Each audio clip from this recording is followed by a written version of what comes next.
माँ, बूढ़ी माँ ने कहा, इतने से मेरा पेट भर जाएगा?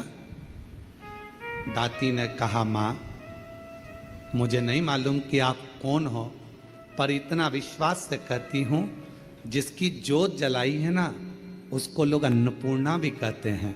उसका प्रसाद आपका पेट जरूर भर सकता है, आप ले तो। इसको कहते हैं विश्वास, इसको कहते हैं भरोसा।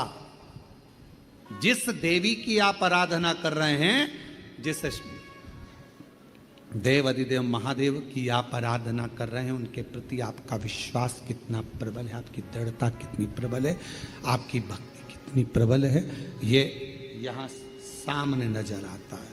मेरी माँ का प्रसाद है, ये आपका पेट भर सकता है। आरती। एक चना का दाना खाती है, दूसरा दाना माँ फेंकती जाती है। दूसरा चना का दाना खाती है, तीसरा दाना माँ फेंकती जाती है। चौथा दाना खाती माँ, पांचवा दाना फेंकती जाती है। और दाती ने हाथ जोड़कर कहा, माता एक बात कहूँ, ये मेरी दुर्गा भवानी का, माँ आद्य शक्ति का नवरात्रि का प्रसाद, और आप इसे फेंक रही हो। दाती, मैंने तो खा लिया, तू क्या खाएगी? तेरे लिए दे रही हूं। मां, आपने खा लिया, मेरा पेट भरा गया, पेट भरा गया। ये दाना मैं उठाकर रख देती हूं। दाती, तुझसे ये चने का दाना उड़ जाएगा।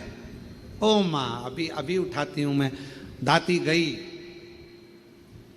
बुआरी लाई झाड़ू, और झाड़ू से झाड़ने के लिए आतुर हुई। उसी समय पर मां जगत जननी ने हाथ रोक दिया। रुक जा दाती। जब कोई कन्या, कोई पुरुष, कोई स्त्री अपने घर में आकर मुख झूठा करता है, तो उसके तुरंत बाद झाड़ू नहीं लगाई जाती, वरना घर की पूरी संपदा बाहर निकल जाती। झाड़ू नहीं। श्राद्ध में ब्राह्मण को भोजन कराया, बहन बेटी को किसी उद्यापन में बुलाया, कोई अनुष्ठान आपने करा और उसमें निमंत्रण दिया, बुलाया, और बुलाने के बाद तुमने झाड़ू लगाई, तो घर की पूरी संपदा बाहर चली गई। क्या तुझे मालूम नहीं है ताती?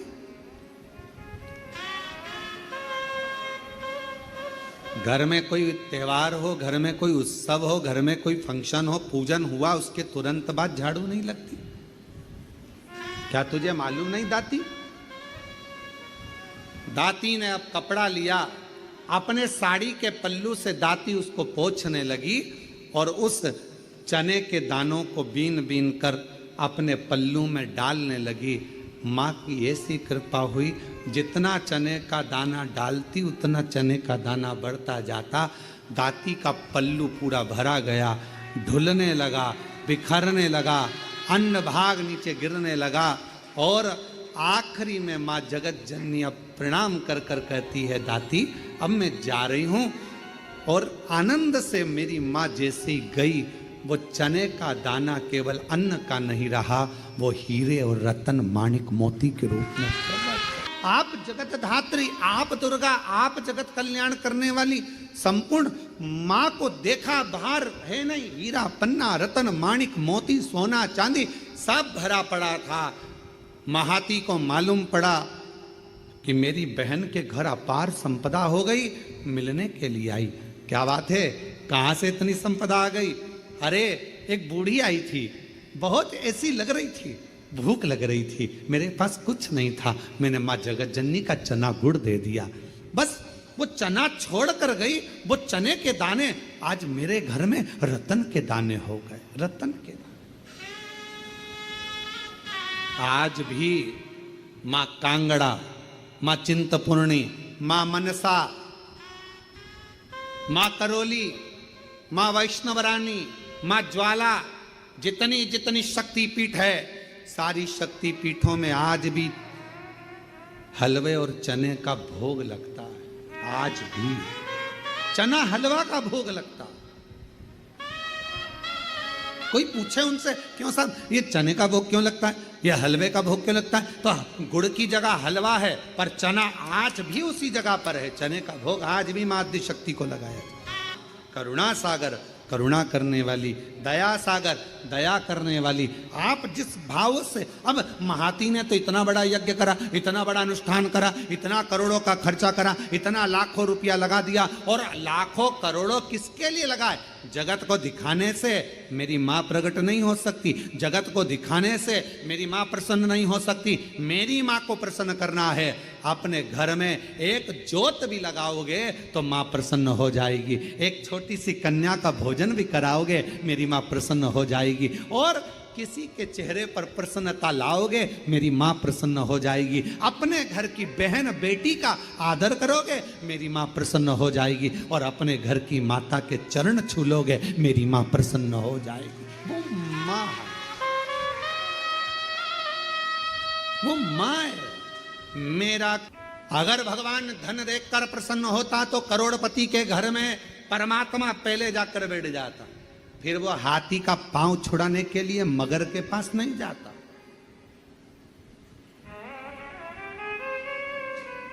आपने दिल से पुकारा, उसने दिल से, एक पत्र है, अच्छा है, देखो।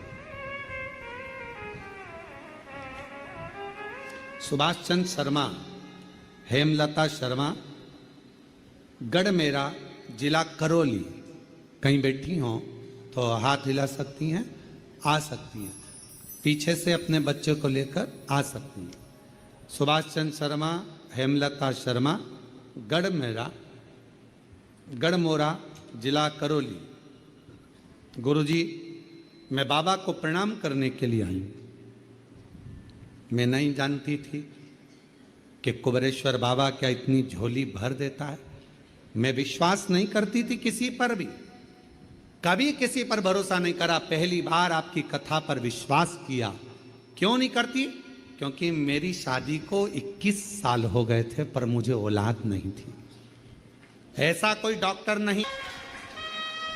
21 वर्ष के बाद मैं मां बनी हूं, ये शिव की कृपा, ये उसकी उदार। और जो जैसी भावना लाया वो वैसा ही फल पाया। नहीं खाली उसे लौटाया, वो मन मन हर्षाया। और कर दिया माला माल काशी वाले, लुटा दिया भंडार काशी वाले। जो जैसी भावना लाया वो वैसा ही फल पाया। नहीं खाली उसे लौटाया, वो मन ही मन हर्षाया। और कर दिया माला माल काशी वाले, लुटा दिया भंडार काशी वाले। तुम क्या भावना लेकर आयो, क्या लेकर आयो यहाँ, किस विचार से आयो आप कुबेरेश्वर बाबा के धाम पर, हमको नहीं मालूम। आपकी भावना क्या है? पहले तो बड़े किस्मत वाले हो जो कंकर शंकर पूजन करने के लिए आए थे, रुद्राक्ष लेने आए थे, और बाबा ने आपको एक दिन की कथा दे दी। ये शिव की बड़ी उदार। किस भाव से आए, कैसे आयो, ये आपके ऊपर निर्भर करता है। मेरा शंभू, मेरा त्रिकालदर्शी, मेरा कैलाशी, मेरा अविनाशी, मेरा शंकर करुणा करता है, झोली भर, खाली नहीं रखता। थोड़ा समय लग सकता है। 2023 में आई थी ये बहन, रुद्राक्ष महोत्सव में पहुंची थी और बाबा से प्रार्थना करती रही, प्रार्थना रोज शिव को नमन करती रही, कहती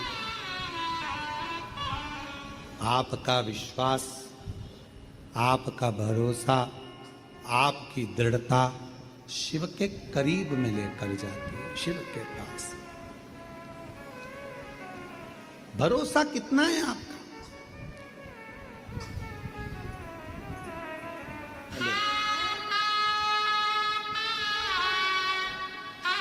उस माँ ने हिम्मत तो नहीं आ रही, सब जगह से हार गई। तब आखिरी में कुबरेश्वर बाबा के दरवाजे पर जाकर कथा सुन ली। कथा अपने पिता के घर में आई, बाबुल से अपने कहकर चली गई, दिल से प्रार्थना कर कर विनय कर कर चली गई। उसने सुन लिया। मेरे शंकर,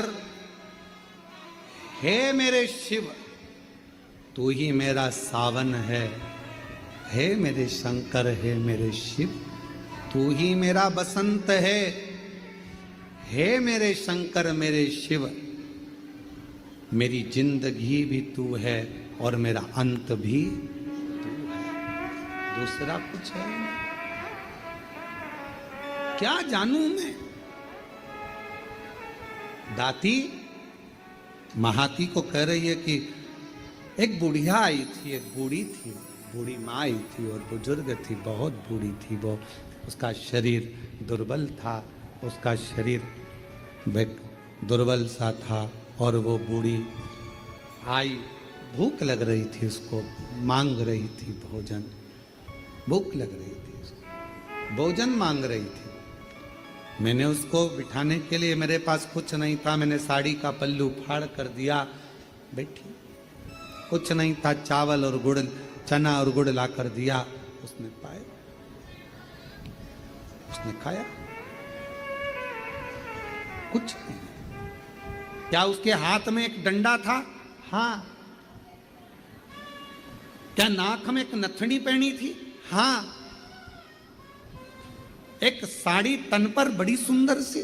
हाँ। महाती की आंख में आंसू भर गया। मां, तू मेरे घर भी आई थी, पर मां, मैं लोभ में, अपने वैभव में, अपनी संपदा में, किसी व्यक्ति को ज्ञान का अहंकार हो जाता है तो वो भगवान पर ही आक्षेप करने लगता है। शिव जी ऐसे नहीं, शंकर जी वैसे नहीं, देवी जी ऐसी नहीं, देवता वैसे नहीं, भगवान पर आक्षेप करने लगता है। कोई कोई भगवान पर आक्षेप करता है। ज्ञान का अहंकार हो गया उसको, ज्ञान की अभिमत्ता हो गई उसकी, अभिमान। किसी किसी को धन का अहंकार आ जाता है तो वो किसी को गिनता नहीं। किसी किसी को अपनी कुर्सी का अहंकार आ जाता है कि मेरे पास इतना बड़ा पद है, मेरे पास ये कुर्सी है, सबसे निपट लूंगा। किसी किसी को अपनी कलम का अहंकार आ जाता है कि मैं इतना बड़ा लेखक हूं, मैं सब कुछ कर सकता हूं, किसी के बारे में भी गलत लिख सकता हूं, किसी के बारे में भी अच्छा लिख सकता हूं, मेरी मर्जी, मेरे हाथ में सब कुछ है, मैं सब कुछ कर सकता हूं। और एक दिन ऐसा आता है,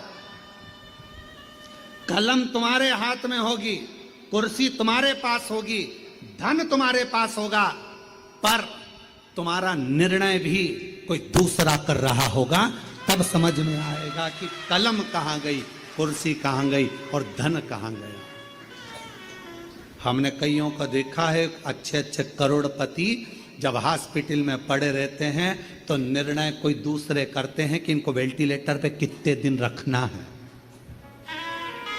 ऑक्सीजन लगवाना है कि नहीं लगवाना, वेंटिलेटर पे कितने दिन रखना है, कौन से हॉस्पिटल ले जाना है, ले जाएं कि नहीं ले जाएं, अच्छे हॉस्पिटल ले जाएं कि नहीं ले जाएं। निर्णय दूसरे देते हैं। धन तुम्हारा, पैसा तुम्हारा, कुर्सी तुम्हारी, पद तुम्हारा, प्रतिष्ठा तुम्हारी, कलम तुम्हारी, सिग्नेचर तुम्हारे, पर तुम्हारा निर्णय भी कोई दूसरा लेता है। इसलिए कभी हम में मत भूलो।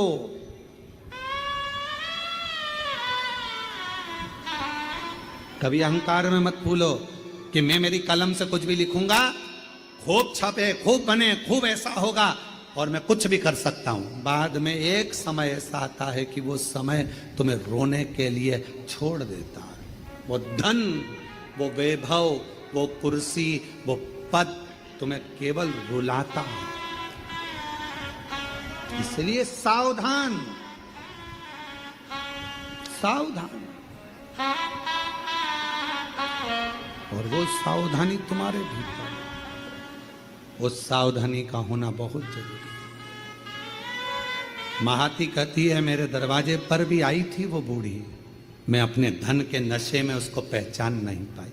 संत, साधु, गुरु और माता पिता परमात्मा, इनको व्यक्ति सरलता में पहचान नहीं सकता, जान नहीं पाएगा। जब वो चला जाएगा तब समझ में आएगा मेरी सास इतनी धर्मात्मा थी, मेरे ससुर ऐसे थे, मेरे गुरुजी ऐसे थे, हमने उन गुरुजी से मिले, वो हमें क्या मालूम, तो इतने पहुंचे हुए। अरे हम तो ऐसे ही समझते थे, होंगे कथा करते हैं, होंगे ऐसा करते हैं, हम होंगे वैसा करते हैं। हम तो जान नहीं पाए, पहचान नहीं पाता व्यक्ति, जान नहीं पाता व्यक्ति। थोड़ा ध्यान रखो, ध्यान। महाती कहती है कि मैं नहीं पहचान पाई कि वो बूढ़ी माँ स्वयं जगत जननी मैंने नहीं, मैं नहीं जान पाई। और अगर मैं जान जाती तो फिर मैं उनको जाने नहीं देती। अगर जान जाती, दुनिया का व्यक्ति जिस दिन जान जाएगा कि 12 ज्योतिर्लिंग के मध्य में कुबेरेश्वर धाम है, वहां का कंकर शंकर है, वहां का रुद्राक्ष औषधि है, जिस दिन जान जाएगा उस दिन उसको समझ में आ जाएगा कि मैंने शंकर की आराधना करी। अपने समय में मैं जानती थी कि कंकर शंकर की महत्वता क्या है, उसकी जिंदगी बन जाए।